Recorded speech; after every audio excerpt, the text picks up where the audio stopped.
Team Moina Chatkiba, Miss Sanda, Uniform Set Pama Mangkhiba, Numitara Rom Suraba Fauba, Marimakong Tidopangam the Hibasi, Chinganing Oi, Leingakna Hena Power Labor, Maming Pan Bakiba, Amade, Maming Pan Bakiba, Amade, Haidopangam the meeoi khara leirabra haina Manipur Pradesh Congress Committee MPCC na leingakna wahang hangakle. Iramasiga mari lainana BT Rota Labor Congress Vavanda ngasi pangthokiba paumi singa unaba mada MPCC ki Vice President L Dilotamana Fongdokibada, Drug Maru Fangna Mutat Naba Padamda Leingakna Changshiliba Kungthanga Si Sawaningai Oi Adumoinamak, Misanasi Wahida Fazahalaga, Paikatliba activities singda, Kari Aswaiba Ahoba Leivino. Hangningai oi team oina chatpada yawkiba uniform set pa personal ama mangkhraga haujak fawba marimakong puthokpa ngamdaba haibasi chingnaningai oi misan amagidamag chatkiba team amadagi meeoi amakhak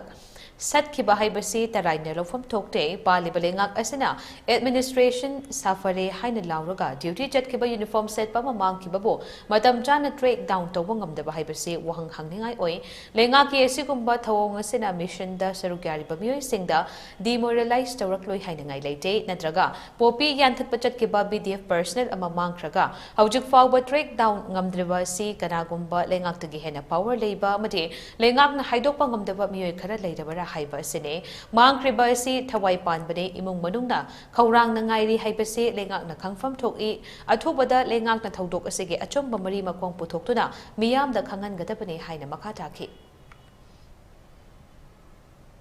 Sisi am serious na tigatana. Magi sida team mamana taubani gangster team mamana bu phabani bu hairasu natragana khoigi khulaina dum support tawriba shu kanguna phadokpani bu hairasu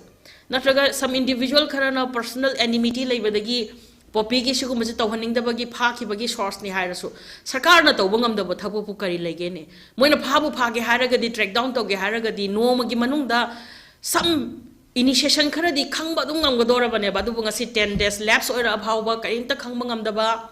ai khoina ngasi makhoi gi mangkhiba personal dugi imong manung gi awaba da su Congress party na saruk yari ma tek ta kaidana halakbo oisano haina su khoi party na su dum prayer thori aduga ngasi gi kal government si dadi masi kana gi failure no haibadu gi question di Congress party na chauna hangi bo hangama Karamba loophole laibana kari failure na team moina chaliba mi amadagi mi amakhak mangkhiba matamda kasho laitaba pot ama khuraktagi normally thaki go bogom yamna light oin lobdo uriba atmosphere se kari asoiba lairage natragana Manipur ki government ki police personnel singsidagi hena mathona magun laiba Manipur government na panbada hangoiba ikaiba kiba tujungba adugum group ama leirabra ba mangkhiba potse moina pugrega haibada kijazaba haidokningdaba adugum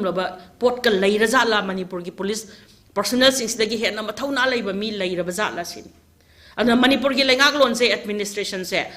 hana leiramba mayamdagi yam thina administration phare haiba paw matai administration phaba taragadi asigumba thodok se khoi khudakta solve tawba ngamgadaba